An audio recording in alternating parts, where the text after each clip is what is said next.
आता आपली मीटिंग झाली, ट्रान्सपोर्ट युनियन बरोबर झाली, काही आमच्या शिवसेनेचे नेते होते. एक्झॅक्टली मीटिंग मध्ये नाही, महाराष्ट्रातील रिक्षा टॅक्सी युनियनच्या नेत्यांबरोबर आज बैठक झाली. मी बैठकीचं आमंत्रण दिलं होतं आणि आमंत्रण देताना सांगितलं होतं की जे रिक्षा चालक आहे, टॅक्सी चालक आहे, त्यांना मराठी अनिवार्य आहे, ही राज्य शासनाची भूमिका आहे आणि त्या भूमिकेशी तुम्ही सहमत आहात का? तर त्यांनी प्रत्येकाने सांगितलं की ह्या भूमिकेशी आम्ही सहमत आहोत, परंतु काही त्यांच्या मागण्या होत्या. काही जे नेते मंडळी आहेत त्यांनी मराठी जुजबी म्हणजे कशा प्रकारचं मराठी तुम्हाला अपेक्षित आहे ते विचारलं. तर मी त्यांना सांगितलं की जो नियमामध्ये शब्दप्रयोग आहे की जुजबी आलं पाहिजे, म्हणजे प्रवासी मागे बसल्यानंतर त्याला कुठे जायचं आहे, काय सेवा हवी आहे, त्याला पैसे किती झाले, ह्या ज्या जुजबी गोष्टी असतात त्या रिक्षा चालकाला किंवा टॅक्सी चालकाला किंवा आता भविष्यामध्ये तर आम्ही ओला, उबेर, रॅपिडो प्रवासी ज्या गाड्या आहेत त्यांचा पण समावेश यामध्ये करणार आहोत. तर काही लोकांनी 6 महिन्याची मुदत मागितली, काही लोकांनी 1 वर्षाची मुदत मागितली, काही लोकांनी 3 महिन्याची मुदत मागितली. वेगवेगळ्या संघटना होत्या आणि वेगवेगळ्या संघटनांच्या माध्यमातून आता चर्चा झाली, सकारात्मक चर्चा झाली. मला अभिमान ह्या गोष्टीचा आहे की परिवहन मंत्री म्हणून प्रताप सरनाईकनी ही भूमिका घेतलेली आहे की महाराष्ट्रामध्ये जर तुम्हाला व्यवसाय करायचा असेल, तुम्हाला जर रिक्षा टॅक्सी चालवायची असेल तर तुम्हाला मराठी अनिवार्य आहे, मराठी येणं बंधनकारक आहे, जुजबी मराठी तुम्हाला यायलाच हवं. ह्या भूमिकेशी सगळ्यांनी सहमती दर्शवली. आता प्रश्न असा आहे की त्यांनी ह्याही गोष्टीशी पूर्तता करायचं सांगितलेलं आहे की आम्ही आमच्या रिक्षा संघटनांचे काही कार्यालय आहेत त्या ठिकाणी मराठी शिकवणी घेऊ. शशांक रावांनी सांगितलं जवळजवळ आमचे काही गोरेगावचं एक आमचं कार्यालय त्या ठिकाणी 70 ते 80 एका वेळेस रिक्षा चालक बसू शकतील, टॅक्सी चालक बसू शकतील, आम्ही त्यांच्यासाठी ट्युशन्स घेऊ. काही लोकांनी सांगितलं आम्ही आमच्या कार्यालयामध्ये घेऊ, काही लोकांनी सांगितलं आम्ही हॉल त्यासाठी भाड्यानं घेऊ. म्हणजे हाजी अराफत शेख किंवा बाकीचे जे काही हे नेते मंडळी आलेले प्रत्येकाने प्रत्येकाची भूमिका स्पष्ट केली आणि भूमिका स्पष्ट करताना त्यांचं असं म्हणणं होतं की आमच्या रोजीरोटीवर कुठेही पाय आला नाही पाहिजे, रोजीरोटी कुठेही बंद झाली नाही पाहिजे आणि त्या पद्धतीची जर तुमची भूमिका असेल तर ते आम्हाला मान्य आहे. आणि आम्ही त्यांना सांगितलं की शेवटी हे राज्य शासन आहे, देशातलं प्रगत राज्य म्हणून परिचित आहे. मुख्यमंत्री आणि दोन्ही उपमुख्यमंत्री अतिशय चांगल्या प्रकारचं काम करत असताना रोजगार निर्मिती हे आमचं पहिलं उद्देश आहे आणि त्या माध्यमातून देशामध्ये रोजगार निर्मितीचं पहिलं राज्य करण्याचा आमचा मानस आहे. त्यामुळे ह्या कारणांमुळे तर आम्ही कुठल्याही परिस्थितीमध्ये कोणाचा रोजगार बुडणार नाही याची आम्ही दक्षता घेऊ. परंतु शेवटी तुम्ही जर असं म्हणाल की नाही आम्ही महाराष्ट्रात राहू, व्यवसाय करू, आम्ही रिक्षा चालू, आम्ही टॅक्सी चालू, परंतु आम्ही कुठल्याही परिस्थितीमध्ये हिंदीमध्येच बोलणार, मराठी बोलणार नाही, हे चालणार नाही. आणि जे माझी भूमिका आहे त्या भूमिकेशी ते स्पष्टपणे सहमत होते. त्यांनी मुदत मागितलेली आहे आणि मुदत मागत असताना सुद्धा त्यांनी जबाबदारी सुद्धा घेतलेली आहे की आम्ही साहित्य परिषद म्हणजे कोकण मराठी साहित्य परिषद यांनी सांगितलेलं आहे की आम्ही आमच्या 72 शाखांमध्ये मराठी शिकू. आमच्या मेहंदळताईंनी सांगितलेलं आहे की आमच्या मुंबई मराठी साहित्य संघातर्फे आम्ही मराठी शिकू. त्यांचं सुद्धा ज्ञान जे आहे, त्यांची सुद्धा मदत जी आहे ती घेण्याची भूमिका ह्या सर्वांनी ठरवलेली आहे. मी त्यांचं मनापासून आभार व्यक्त केलाय आणि त्यामुळे आमच्या भूमिकेशी, राज्य शासनाच्या भूमिकेशी सर्व रिक्षा टॅक्सी युनियनचे नेते तयार आहेत की आमच्या भूमिका जी योग्य आहे. त्यांनी मुदत मागितलेली आहे, परंतु शेवटी मुदत मागितलेली आहे. उद्या आमचं आता आरटीओच्या अधिकाऱ्यांची मी बैठक केली, कारण मला कळलं पाहिजे ना, शेवटी त्यांनी मुदत वाढवली. आपल्याला हे राजकीय काही घोषणा आहे आणि त्यामुळे आपण आता त्यांना म्हणजे त्यांचं समाधान करण्यासाठी त्यांना मुदत वाढ वगैरे द्यायची अशी भूमिका बिलकुल नाही. मी आता त्यांना शब्द काही दिलेला नाहीये. उद्या आरटीओच्या सगळ्या 59 आरटीओची मी बैठक बोलवलेली आहे सकाळी 10:30 वाजता आणि त्या बैठकीमध्ये ह्या बाबतीतला आम्ही निर्णय घेऊ. त्यांनी मुदतवाढ जर मागितली असेल, मी आधीच घोषणा केली होती की तुम्हाला जर शिकवणी पाहिजे असेल शिकवणी द्यायला तयार आहे, तुम्हाला जर काही स्वयंसेवी संस्थांची मदत पाहिजे असेल तर ती मदत द्यायला तयार आहोत, तुम्हाला जर मुदत पाहिजे असेल तर ती आम्ही मुदत द्यायला तयार आहोत, परंतु मुजोरी चालणार नाही. आम्ही व्यवसाय करू, धंदा करू, परंतु आम्ही मराठी बोलणार नाही, ही जर भाषा तुमची असेल तर ती भाषा परिवहन मंत्री म्हणून मी सहन करणार नाही. आता मुदतवाढ दिली त्यांना आहे. त्यांची भूमिका जी आहे आता मुदतवाढ दिलेली नाही, परंतु त्यांना मी सांगितलेलं आहे की सकारात्मक आम्ही भूमिका घेऊ. फक्त उद्या आमची आरटीओच्या अधिकाऱ्यांच्या बैठकीमध्ये त्या बाबतीतला आम्ही निर्णय घेऊ आणि पुढे करू. एक गोष्ट मी तुम्हाला सांगतो, मुदतवाढ ही त्यांनी मागितलेली आहे, आमची द्यायची तयारी आहे, पण फक्त आता किती वेळ द्यायचा, किती काळासाठी द्यायचा, कारण काय मग मुदतवाढ संपणार नाही. कारण आजच्याच बैठकीमध्ये कोणी 3 महिन्याची मागितलेली आहे, कोणी 6 महिन्याची मागितलेली आहे, कोणी 1 वर्षाची मागितलेली आहे. शेवटी आम्हालाही ठरवावं लागेल हो, फक्त ही राजकीय घोषणा नको. उद्या जर 3 महिने झाले, 6 महिने झाले आणि कोणी मराठी बोललाच नाही तर आम्हाला शेवटी पकडणार सर्वसामान्य जनता हे आम्हाला. परंतु माझं आपल्या माध्यमातून जनतेला सुद्धा आव्हान आहे आणि त्यांनी सुद्धा तीच भूमिका मांडली.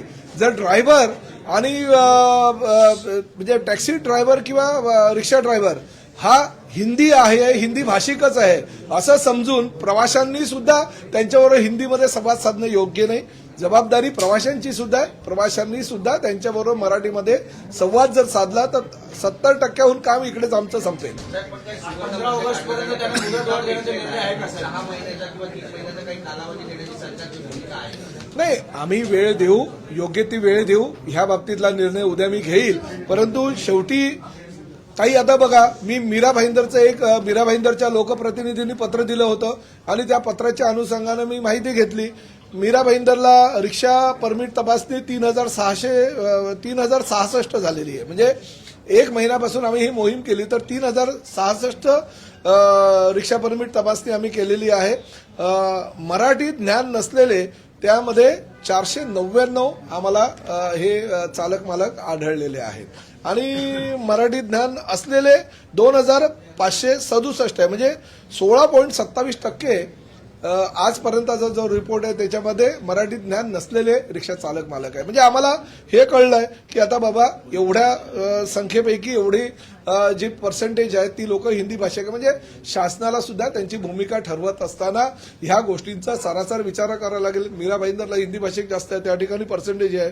ठाण्याला हिंदी भाषिक कमी आहे, कल्याण डोंबिवलीला हिंदी भाषिक कमी आहे, मुंबईला काही क्षेत्रामध्ये हिंदी भाषिक जास्त आहे तर काही ठिकाणी कमी आहे. आम्हाला हे सगळं नॉलेज जे आहे आमच्या आरटीओच्या अधिकाऱ्यांच्या माध्यमातून उद्या मिळेल आणि त्यासाठी आम्ही ती उद्याची बैठक लावू. 15 ऑगस्ट पर्यंत मुदतवाढ देण्याचा निर्णय काय सकारात्मक आहे? नाही, बघा, मुदतवाढ काही लोकांनी 3 महिन्याची मागितली आहे, काही लोकांनी 6 महिन्याची मागितली आहे, काही लोकांनी 1 वर्षाची मागितली. आता किती मुदतवाढ द्यायची हा आता आम्ही उद्या निर्णय घेऊ. शेवटी मुदतवाढ दिल्यानंतर त्या मुदतीच्या कालावधीमध्ये ते झालंही पाहिजे ना.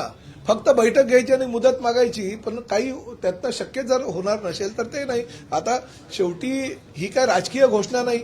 महाराष्ट्रामध्ये आणि मराठी भाषेमध्ये मराठी भाषेचा प्रचार आणि प्रसार व्हावा ही राज्य शासनाची भूमिका आहे. परिवहन मंत्री म्हणून माझी भूमिका आहे आणि मला आनंद ह्याच गोष्टीचा आहे की प्रत्येकाने परिवहन मंत्री म्हणून माझी जी भूमिका आहे ती मान्य केलेली आहे की मराठीमध्ये व्यवहार होणं गरजेचं आहे. फक्त ते जुजवी मराठी असलं पाहिजे. म्हणजे महाराष्ट्रामध्ये जर व्यवसाय करायचा असेल तर मराठी अनिवार्य आहे. ही जी माझी भूमिका आहे त्या भूमिकेशी सगळे जी नेते मंडळी आता आलेली ती सहमत आहे. मुदतवाढचा निर्णय नेमका कधी होणार आहे आणि कुठल्या उद्या ह्या संदर्भात मी बैठक घेतोय आणि त्या बैठकीनंतर निर्णय घेतो. त्यांचं म्हणणं आहे की आम्हाला बैठकीला बोलवलं नाही, सरकार त्यांचा निर्णय मागे घेण्याच्या तयारीत. काय संदीप देशपांडेंचं म्हणणं आहे की आम्हाला बैठकीला बोलवलं नाही आमच्या संघटनेला. नाही, ज्या लोकांनी पहिलं असं सांगतोय संदीप देशपांडे आणि बाकीच्या काही लोकांनी ती म्हणजे आमच्या भूमिकेला पाठिंबा दिला होता. आज आम्ही बैठकीला बोलवलं, फक्त विरोध ज्यांनी केला म्हणजे शशांक राव, संजय निरुपम, हाजी अराफत शेख ह्या लोकांनी विरोध केला होता. त्या विरोध करणाऱ्या संघटनांनी बोलवलं. उलट मला असं वाटतं की ही म्हणजे त्यांच्या पक्षाच्या नेत्यांनी तर स्वागत केलेलं आहे, त्यामुळे त्यांना बोलायची गरज नाही. ते आमच्या सोबतच आहे.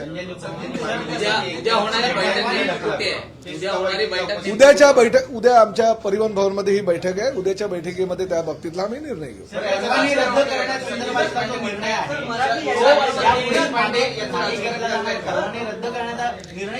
निर्णय जे आहे कुठलेही मागे आजच्या बैठकीमध्ये त्यांनी मुदत मागितलेली आहे. त्या मुदतीसाठी किती महिन्याची मुदत द्यायची हे आम्ही उद्या निर्णय घेऊ. परंतु राज्य शासनाची पहिलीपासूनची जी भूमिका आहे ती भूमिका आजही त्या भूमिकेवर मी ठाम आहे.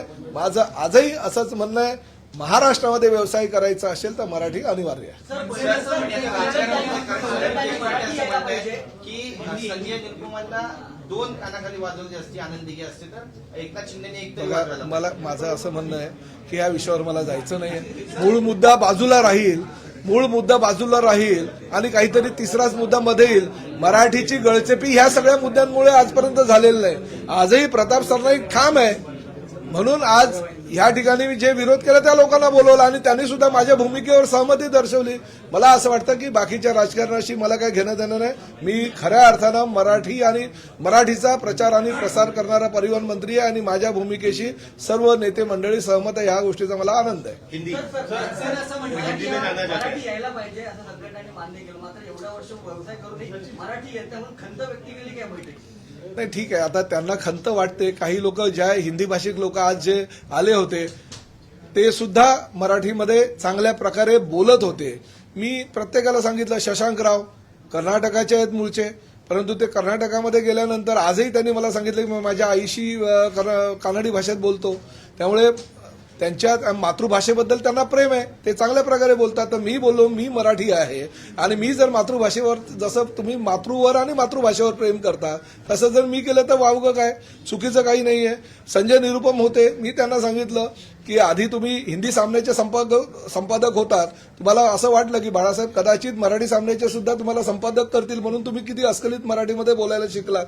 हाजी अराफत शेख आहे, त्यांनाही मी सांगितलं की तुम्ही सुद्धा रिक्षा युनियनचे नेते आहे, तुम्ही सुद्धा किती मराठीत अस्खलित बोलतात. त्यामुळे हे हिंदी भाषिक नेते आहेत, ते मराठीमध्ये जर चांगल्या प्रकारे बोलू शकतात तर रिक्षा ड्रायव्हर आणि टॅक्सी ड्रायव्हरनी मराठीमध्ये का बोलू नये? मराठी बेरोजगार तरुणांसाठी काही विशेष कोटा ठेवणार आहे का? कारण जर का हिंदी भाषिकांना परमिट मिळायला लागली, त्यांना मराठी यायला लागलं तर मग स्थानिक मराठी तरुणांवरती अन्याय व्हायला नको या अनुषंगाने. नाही, अशा प्रकारे काही कोणावर अन्याय होणार नाही आणि प्रत्येकाला रोजगार मिळेल याची जबाबदारी राज्य शासनाची आहे आणि राज्य शासन कुठल्याही परिस्थितीमध्ये हा मराठी भाषिक तो हिंदी भाषिक ह्याचा रोजगार याला मिळाला पाहिजे त्याला मिळाला नाही पाहिजे हे मत राज्य शासनाचं नसतं. ज्याला रोजगाराची गरज आहे त्याला राज्य शासन पुढाकार घेऊन रोजगार मिळवून देण्याचा प्रयत्न करतं.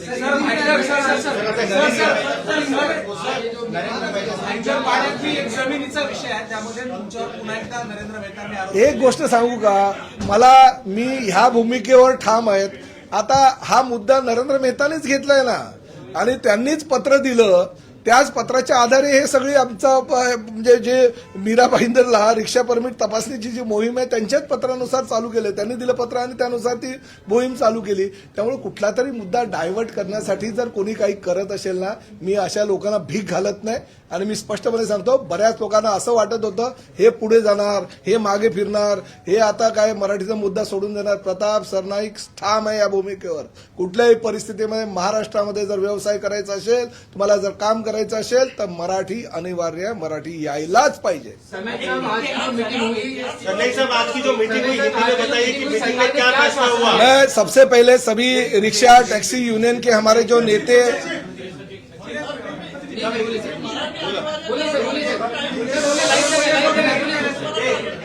क्या आश्वासन दिया गया आज की मीटिंग? मैं सभी हमारे रिक्शा टैक्सी संगठनों के जो प्रतिनिधि हैं उनका दिल से स्वागत करता हूं. हमने जो राज्य शासन के माध्यम से निर्णय लिया कि रिक्शा चलाने वाले, टैक्सी चलाने वाले जो भी लोग हैं, जो भी ड्राइवर है, उनको मराठी आना चाहिए और उस माध्यम से हम कोशिश कर रहे थे. कुछ हमने ड्राइव लिया और ड्राइव में मालूम भी पड़ा कि कितने लोगों को मराठी आता है, कितने लोगों को नहीं आता है. और आज भी जो नेता इस बैठक में थे वो विरोध कर रहे थे और विरोध करते करते कुछ नेताओं ने कहा था हम स्ट्राइक करेंगे, कुछ नेताओं ने कहा था कि हम इसका विरोध करेंगे, रास्ते पे उतरेंगे. मगर आज के बैठक में ये निर्णय लिया गया है और उन्होंने भी ये कहा कि हमें कुछ भी स्ट्राइक नहीं करेंगे, हम कुछ भी आगे नहीं जाएंगे. हमारा यही कहना है कि थोड़ा सा मोहलत हमको चाहिए. अगर महाराष्ट्र में हम काम करते हैं और जुजबी जो मराठी है, जो प्रवासी और रिक्शा चालक और टैक्सी चालक के बीच में होती है, वो मराठी सीखना चाहिए. ये मत से हम सहमत हैं और इसलिए हमें वक्त चाहिए. अगर आप वक्त दोगे तो हमें भी ऐसा लगता है कि हमारे लोगों को मराठी आना चाहिए और उसके लिए वो खुद ट्यूशन लेने के लिए तैयार है। जैसे हमारे संजय निरुपम जी ने कहा कि हम बैठक लेंगे, हम हमारे कार्यालय में सभी रिक्शा चालकों को, टैक्सी चालकों को मराठी सिखाएंगे। हाजी अराबा शेख ने कहा है कि हम वहाँ पे अच्छी तरह से हम हॉल लेंगे, हॉल में मराठी सिखाएंगे। हमारे विक्रम प्रताप सिंह ने कहा कि हम भी सभी रिक्शा चालकों को मराठी सिखाने की कोशिश करेंगे। हमारे शशांक राव ने कहा कि हमारी यूनियन की जो कार्यालय है वो कार्यालय में हम हमारे टैक्सी और रिक्शा चालकों को बिठा के उनसे मराठी पढ़वा लेंगे, रिक्शा सिखाएंगे उनको मराठी। और खासकर हमारा जो कोकण मराठी साहित्य परिषद है, उन्होंने उनकी 72 शाखाओं में मराठी जो है वो सिखाने की जो उनकी कामना है वो हम पूरी करेंगे। मुंबई मराठी साहित्य परिषद है, उन्होंने कहा था कि हम भी मराठी सिखाएंगे। तो ऐसे हमारे मराठी साहित्यिक लोग भी सामने आ रहे हैं, वो भी मराठी सिखाने के लिए तैयार है। तो ऐसी परिस्थिति में मेरा ये कहना है कि आज की जो बैठक हो गई बहुत ही अच्छी हो गई। सिर्फ हमें यह निर्णय लेना है, क्योंकि मराठी सीखने के लिए अगर लोग तैयार है तो राज्य शासन की यही भूमिका है कि किसी भी हालत में हम उनको मराठी सिखाने के लिए प्रवृत्त करेंगे। वो मराठी सीखने को तैयार है। अगर उन्होंने टाइमिंग मांगा है, किसी ने 3 महीने का मांगा है, किसी ने 6 महीने का मांगा है, किसी ने 1 साल का मांगा है, हम टाइमिंग देने के लिए पहले भी तैयार थे और आज भी तैयार है। मगर कोई अगर ये कहेगा कि नहीं हम सीखेंगे नहीं, मगर हम धंधा भी करेंगे, व्यवसाय भी करेंगे महाराष्ट्र में, मगर मराठी हम तैयार ही नहीं होंगे सीखने के लिए, तो ये नहीं चलेगा। महाराष्ट्र में अगर आपको व्यवसाय करना होगा, महाराष्ट्र में अगर आपको काम करना है, महाराष्ट्र में अगर प्रवासी गाड़ियां जो आपको चलानी है, तो हमको मराठी आना चाहिए। या हमारी भूमिका है, ये भूमिका से ये सहमत थे, इसलिए मैं उनका आभार व्यक्त करता हूँ। अभी ऐसा है कि मीरा भाईंदर का रिपोर्ट आया, क्योंकि पहली तो मांग मीरा भाईंदर से हुई थी। मीरा भाईंदर के स्थानीय लोक प्रतिनिधि ने कंप्लीट की थी। इसकी वजह से हमें ये जो निर्णय है वो निर्णय लेना पड़ा। कल आरटीओ के सभी हमारे 59 जो आरटीओ है सभी जगह से हमने रिपोर्ट मंगाए। सबके रिपोर्ट आने के बाद हम निर्णय लेंगे। मगर शासन सकारात्मक है। शासन ने ऐसा कहीं नहीं कहा कि नहीं जबरदस्ती आपको आज के आज ही निर्णय लेना पड़ेगा।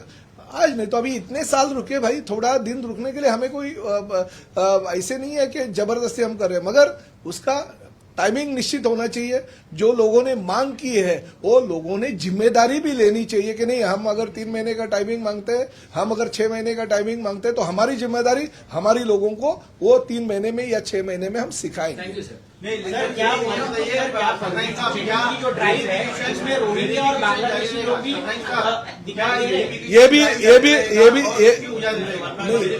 ये भी मैं आपको यही कहना चाहता हूं कि ये सिर्फ मराठी का ये अलग मुद्दा है, मगर जो आरटीओ की जिम्मेदारी है, अगर गलत तरीके से कोई अगर डॉक्यूमेंट्स लिए हैं जिसमें रोहिंग्या बांग्लादेशी या कुछ गलत लोग हैं जिन्होंने कंप्लेंट आई है, 1-1 के 6-6 8-8 परमिट है, तो इसकी जो जानकारी है वो तो हमारी चेकिंग तो रेगुलर होती रहती है और उसके ऊपर हम कार्रवाई करते ही रहते हैं। तो रोहिंग्या बांग्लादेश है क्या ऐसे?